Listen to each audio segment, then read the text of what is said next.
నమస్కారం. శ్రీనివాస్ చెప్పే కథలకు మీ అందరికీ స్వాగతం. ఇప్పుడు మనం వినబోయే కథ సీరియల్ నెరజాణలు మగధీరులు 7వ భాగం. రచన మాదిరెడ్డి సులోచన గారు. మరి కథలోకి వెళ్దాం. 136వ నెంబర్ బస్సు రాగానే ఎక్కేశాడు. విద్యానగర్ వరకు టికెట్ కొన్నాడు. బస్సుతో పాటు అతని ఆలోచనలు పరిగెడుతున్నాయి. విద్యానగర్ అని కండక్టర్ అరిస్తే దిగాడు. మెల్లగా స్టేషన్ దాటి శివం వైపు నడిచాడు. అన్నీ అధునాతనమైన మేడలే, ఒక్కటో అరో కష్టార్జితంతో కట్టుకున్నవి. వాటిని చూస్తూ తండ్రి చెప్పిన మాటలు గుర్తుకొచ్చాయి. కొత్త ఇల్లు, మొక్కలు అన్ని మేడల్లో ఎదిగినట్టు ఎదగలేదు. అధునాతనమైన మేడ కొండారెడ్డి అన్న నేమ్ ప్లేట్తో అతన్ని ఆహ్వానించింది. గేటు హ్యాండిల్పై చేయి వేసి ఆగిపోయాడు. 2 ఇనప చేతులు నమస్కరిస్తున్నట్టు చేయబడ్డాయి. తన మామ అతి వినయానికి అబ్బురపడ్డాడు. అదేం బావా అక్కడే ఆగిపోయారే? అప్పుడే గేటు తీసుకుని లోపలికి వెళ్ళాడు. నల్ల కళ్ళజోడ పెట్టుకుని నిల్చుంది అమ్ములు. బాగున్నావా అమ్ము? ఇదిగో ఇలా ఉన్నాను బావా అన్నది లోపలికి దారి తీస్తూ. ఇద్దరు వెళ్ళి డ్రాయింగ్ రూమ్లో కూర్చున్నారు. ఇల్లు చాలా బాగుంది. ఆమె చిన్నగా నవ్వింది. ఒకప్పుడు తన మీద ఆశలు పెంచుకున్న అమ్ములు ఈనాడు తమ్ముని భార్య అయింది. కొండారెడ్డి డబ్బు ప్రసక్తి ఎత్తకుండా ఉంటే తను కరిగిపోయేవాడేమో. ఇంకా ఉద్యోగం చేస్తున్నావా? ఇంకా అంటే జవాబు చెప్పలేక ఇబ్బందిగా కదిలింది. వాసు లేడా? మార్నింగ్ షోకి వెళ్ళాడు. మరి నువ్వు వెళ్ళలేదే? బావా, భర్తను అనురాగంతో ముడివేసుకున్న వారికి ఆ ముచ్చట్లు. నేను కొనుక్కున్నాను. అమ్ము లేవండి, భోజనం చేద్దురు. అప్పుడే చేశాను, 3 కావస్తోంది. ఇప్పుడేం భోజనం అన్నాడు వాచి చూసుకొని. మాకు సమయం సందర్భమే ఉండదు. మావయ్య లేడా? ఊరిలో పనుందని వెళ్ళారు. ఆమె మాట్లాడుతూ ఉండగానే బయట స్కూటర్ హారన్ వినిపించింది. ఆమె బయటికి వెళ్ళింది. రాజా కుతూహలంగా కిటికీ పరదా తొలగించి చూశాడు. గేటు ముందు స్కూటర్ ఆపి ఏదో మాట్లాడుతున్నాడు శ్రీనివాస్. అతని వెనక ఎక్కి వచ్చిందేమో. వెంట్రుకలు పైకి అనుకుంటూ నిల్చుంది లత. రాజా కోపంగా లేచాడు. కానీ వెంటనే విచక్షణ మేలుకొంది. లతకు తన సలహా ఇవ్వటానికి అనర్హుడు. ఇక శ్రీనివాస్ ఇప్పుడు తనకంటే అన్ని విధాల పైన ఉన్నాడు. మెటీరియలిస్టిక్ ప్రపంచంలో క్యారెక్టర్ ప్రాముఖ్యమే ఉంది. అతను మళ్ళీ బయటికి చూసేలోగానే స్కూటర్ వెళ్ళిపోయింది. అమ్ములు ఇంట్లోకి వచ్చింది. ఎవరు? ఎరగనట్టే అడిగాడు. మీ తమ్ముడు ఒక్కడేనా?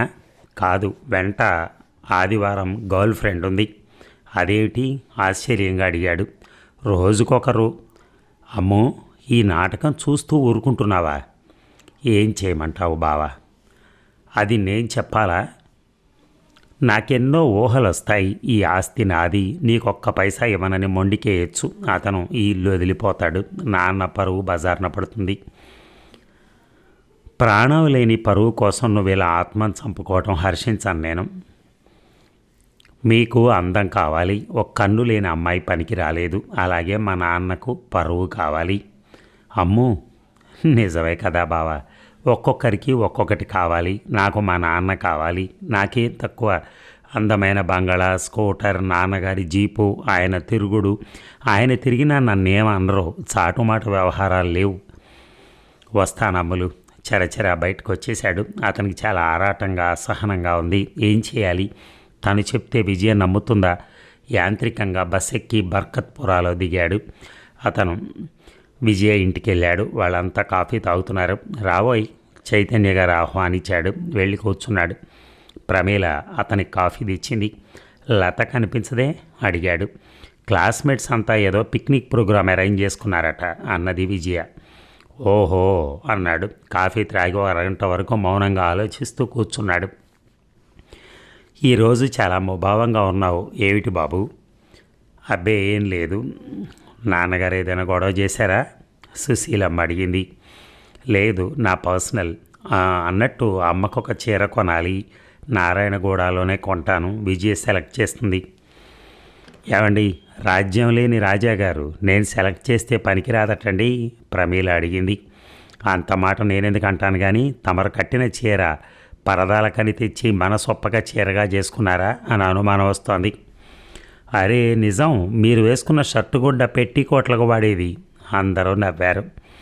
టేస్ట్ తెలియకపోతే సరి ఇది ఎంత లేటెస్ట్ ఫ్యాషన్ అని తన పెద్ద పెద్ద పువ్వుల చీర వంక చూసుకుంది. కట్టుకునేది మా అమ్మండి. విజ్జి, ఈ మనిషి అమ్మ డేంజరే, నన్ను అమ్మల జాబితాలో చేర్చాడు. చాలే వెళ్ళి బట్టలు మార్చుకో, అలాగే కూరలు తెచ్చుకుందాం అని విజయ అంది. నన్ను రక్షించవే పాహిమాం వెక్కిరించింది రాజాని. విజయ్ గారు, ఈవిడ వస్తుందా? బాగుంది, ఇద్దరి తగు, వెళ్ళి చదువుకో. తను తయారై వచ్చింది. చేతి సంచి డబ్బులు తీసుకుని బయలుదేరింది. అతను వెంకటేష్ దాటి తాజు వైపు దారి తీశాడు. రాజాగారు, అటు కొట్లు ఎక్కువగా లేవండి అంది. మిమ్మల్ని ఒంటరిగా పిలిచింది ముఖ్యమైన విషయం మాట్లాడదామని. చి, ఏ మగవారు చనువుగా మాట్లాడి కాస్త స్వేచ్ఛగా తిరిగితే చాలు ఏకాంతంగా మాట్లాడటానికి పిలుస్తారు. రాజాని అందరికీ భిన్నంగా ఊహించుకోవటం తన పొరపాటు అనుకుంది. పిచ్చిగా మాట్లాడితే పచ్చిగా బుద్ధి చెప్తాను అనుకుంది. ఇద్దరు ఫ్యామిలీ రూమ్లో కూర్చున్నారు. సర్వర్ వచ్చి మెనూ చదివాడు. 2 బాసుంది, 2 ప్లేట్ మిక్చర్ తీసుకునిరా. అతను మంచినీళ్ళు పెట్టి వెళ్ళిపోయాడు. మీరు అప్సెట్ అవ్వకుండా వినండి. చెప్పండి, అన్యదా భావించకో అంటారు. అప్సెంట్ అడ్డాడినివిటి. మీరు సెలవులకి ఇంటికి వచ్చిన దగ్గర నుంచి లతలో ఏమైనా మార్పు కనిపెట్టారా? ఎలాంటి మార్పు? తరచుగా బయటికి వెళ్ళటం లాంటిది. స్నేహితురాలింటికి వెళ్తుంది. ఈ 2-3 రోజులు బట్టి నేను చూస్తున్నాను. అమ్మని అడగాలి. నేనేమనుకోను కానీ చెప్పండి అసలు సంగతి. నేను స్వయంగా చూసే చెప్తున్నాను, మీరు అపార్థం చేసుకోవద్దు ప్లీజ్. లత శ్రీనుతో తిరిగే విషయం చెప్పాడు. విజయ మొహం మీద రంగులు మారాయి. కాదు, మీరు చూసింది అబద్ధం అని చెప్పండి. మిస్ విజయ ప్లీజ్, నేను అందుకే అప్సెట్ అవ్వద్దని చెప్పాను. పరిష్కార మార్గం ఆలోచించండి. లత చిన్నపిల్ల, వీడేదో ఆశ చూపుంటాడు. రాజా, లత హద్దు మీరు ప్రవర్తిస్తే ఓహ్ నాన్న బ్రతకరు. ఆయన స్వేచ్ఛగా పెంచినందుకు కుమిలిపోతారు. శ్రీను సంగతి నాకు తెలుసు. హద్దు మీరే అంత తెగువ కలవాడు కాదు. నేను వాడికి చెప్పే విధంగా చెప్తాను. లత విషయం మీరు చూసుకోండి. బాసుంది, మిక్చర్ వచ్చాయి. విజయ వాటిని దూరం నెట్టింది. ఇంత చేదు విషయాలు చెప్పి తీయని బాసుంది తినమంటే ఎలా అంది. ఆమె మొహం పాలిపోయింది. మీరే ఇలా అధైర్యపడితే ఎలా? అధైర్యం కాదండి, ఆవేదన. నాన్నగారికి ఈ విషయాలు చెప్తే అంతంత మాత్రంగా ఉన్న ఆయన ఆరోగ్యం మరీ దెబ్బతింటుంది. ఏం చేయాలి? లత ఒక్క ఆదివారమే వస్తుందట. మీరు ఆలోచించి ఎలా ట్యాకిల్ చేయాలో ఒక ప్రణాళిక ఏర్పరచుకోండి. అతన్ని నిరాశపరచలేక సగం బాసుంది తింది. ఇద్దరు బయటకు వచ్చారు. విజయ గంభీరంగా ఆలోచిస్తూ ముందుకు నడిచింది. కూరలు తీసుకుని వెళ్ళండి అన్నాడు. ఏవో 4 రకాల కూరలతో బ్యాగ్ నింపుకుంది.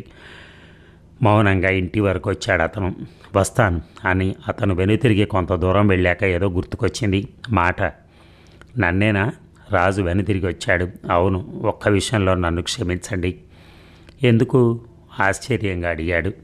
మీరు హోటల్కి రమ్మన్నప్పుడు ఏదో బాయ్ మీట్స్ ద గర్ల్ లాంటి కబుర్లు అనుకున్నాను. అది సహజమే కదా, నవ్వాడు. అలాంటివి మనసులో పెట్టుకోకండి. Good night, see you.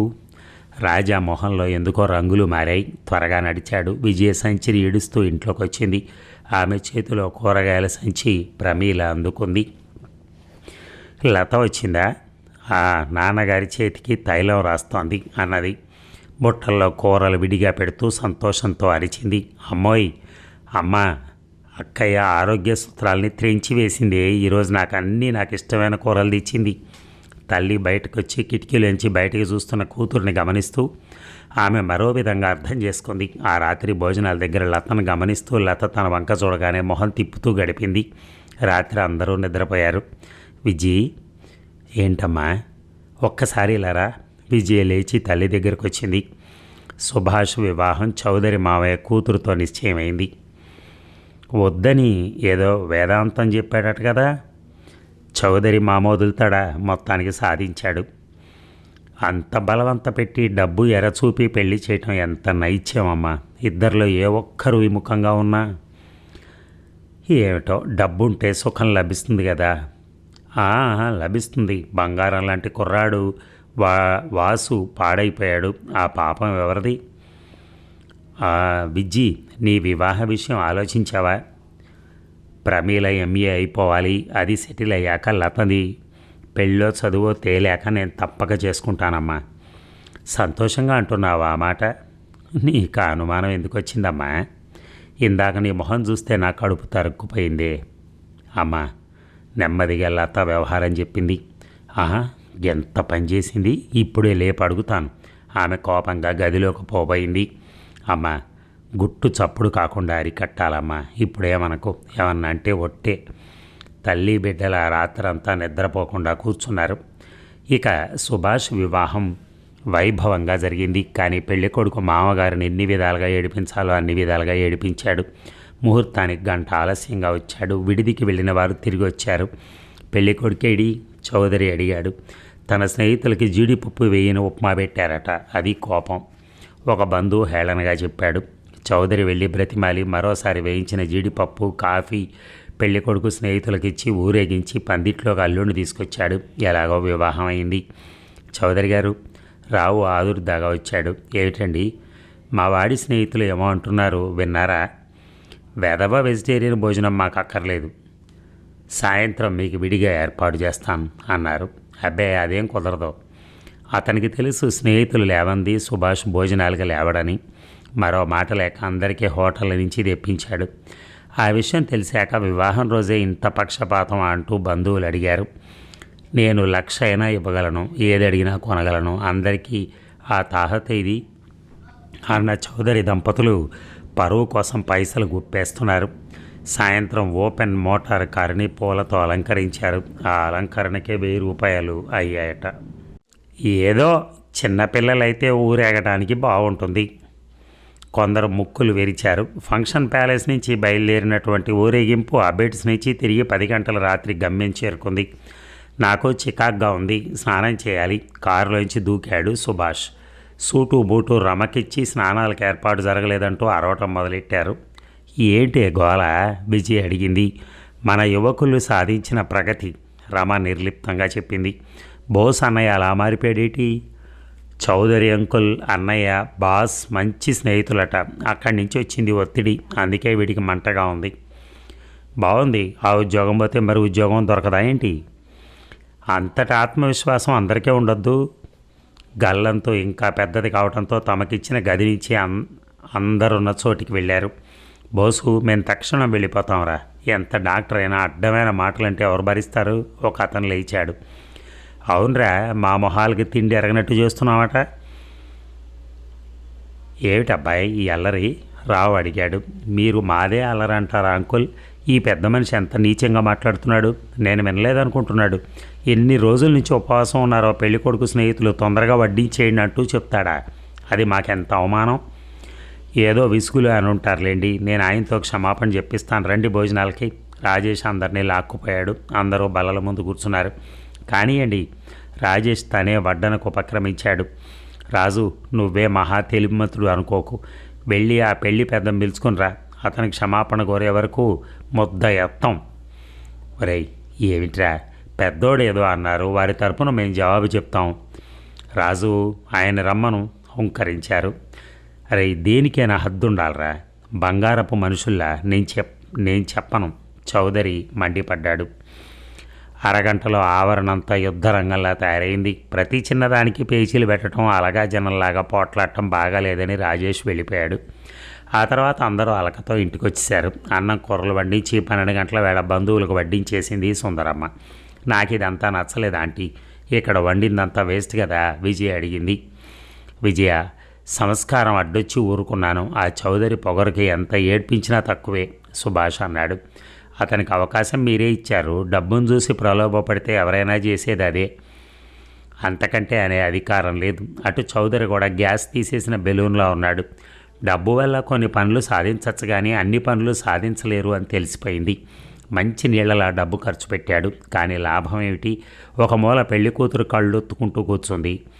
Padma, ఊరుకో, వాళ్ళ తెక్క ఎలా కుదర్చాలో నాకు తెలుసు, హుంకరించాడు. ఇదేమిటి నాన్న, బావురు మంది, అంతా చేసి ఆఖరిని ఇదో మాట, వెళ్ళి పిలుచుకురండి, అతని భార్య చెప్పింది. మీకు మతుందా? ఇంత ఖర్చు పెట్టి ఇప్పుడు అభిమానపడితే ఒరిగేదేముంది? అమ్మాయిని ఇంట్లో ఉంచుకోలేం కదా. ఆ రాత్రంతా భార్యాభర్తలు ఘర్షణ పడుతూనే ఉన్నారు. 2 చేతుల దోపిడీ చేసి ఘనంగా చీకేం చేస్తాడు?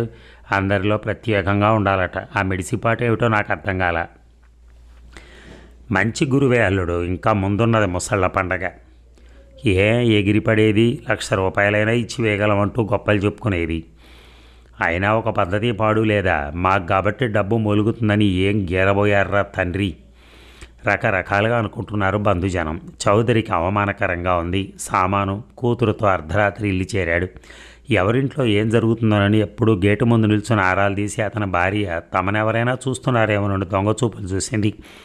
అంతరాత్రి ఎవరు చూస్తారు? పూలతో అలంకరించిన మోటారులోని పూలన్నీ ఒక్కొక్క పరిహాస బాణంగా మారి ఆమెను బాధించసాగాయి. ఇక అక్కయ్య, నేను త్వరగా వెళ్ళాలి. లత ముస్తాబై వచ్చింది. ఎక్కడికే? నా స్నేహితురాలు నేను కంబైన్డ్ స్టడీ చేస్తున్నాం. ఎవరో ఆ స్నేహితురాలు?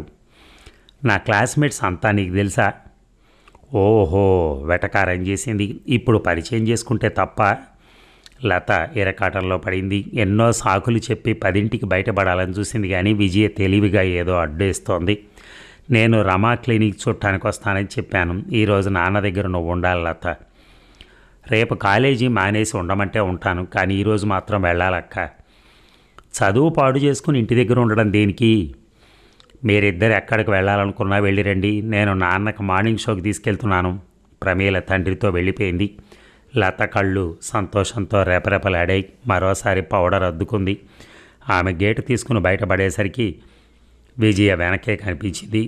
నువ్వెక్కడికే? కంగారుగా అడిగింది. రమా క్లినిక్కి అంది. లతకేవి పాలు పోనట్టుంది. తన వెనకాల రావద్దని ఎలా చెప్తుంది? ఇద్దరూ లేని దాటి వచ్చేసరికి అక్కడ శ్రీనివాస్ నిల్చున్నాడు. ఒరేయ్, హీరోయిన్ వస్తుంది రోయ్. కాస్త దూరంలో నిల్చున్న అబ్బాయిలు కిసుక్కుని నవ్వారు. విజయ మొహం జేవురించింది. లత అతన్ని దాటి ముందుకు పోబోయింది. లత, కాస్త ఆగవే. వాసు ఇక్కడున్నావే. ఎవరైనా ఆడపిల్లలకు కాపేసావా ఏమిటి? నవ్వింది. ఓ స్నేహితుడు వస్తానంటే అతను స్కూటర్ ఎక్కి వెళ్ళిపోయాడు. లత డేలా పడిపోయింది. ఆమె అక్క వంక చూసింది. నేను ఇంటికి వెళ్తాను, నాకు చదవాలని లేదు. వెనక్కి తిరిగింది. విజయ్ కూడా వెనక్కి తిరిగింది. నాకు వెళ్ళాలని లేదు, పదవే. అదే, ఇంటికి పద చెప్తాను. ఇద్దరు ఇల్లు చేరారు.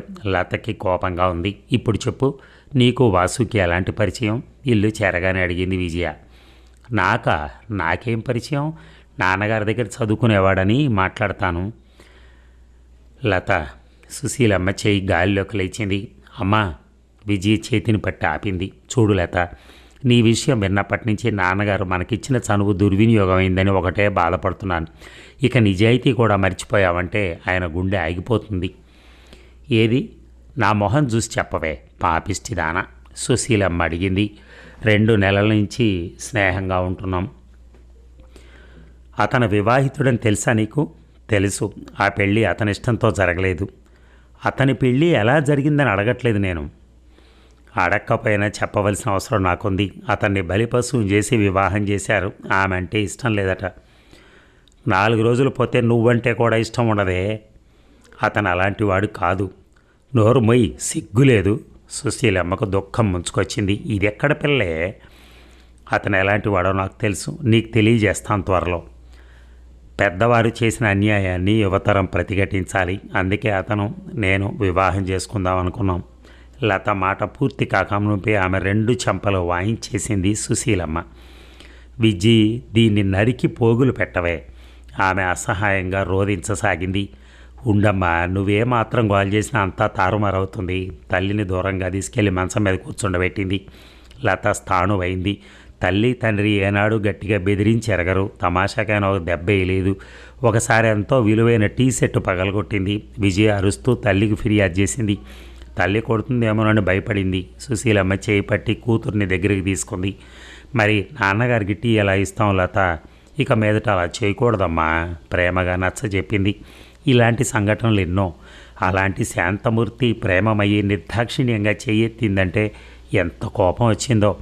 లత చెంపలు రాసుకుంటూ అలాగే నిల్చుండిపోయింది. లత, విజయ వచ్చి ఆప్యాయంగా భుజంపై చేయేసింది. అప్పుడు ఆమె కళ్ళు చెమర్చాయి. అక్క, చూడు లత, రాజమల్లారెడ్డిని చూసావు కదా?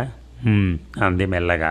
అతనికి కూడా తండ్రి వివాహం నిశ్చయం చేసి తన పెద్దరికం చాటుకోబోయాడు. ధైర్యంగా అతను ప్రతిఘటించలేదా? అవును.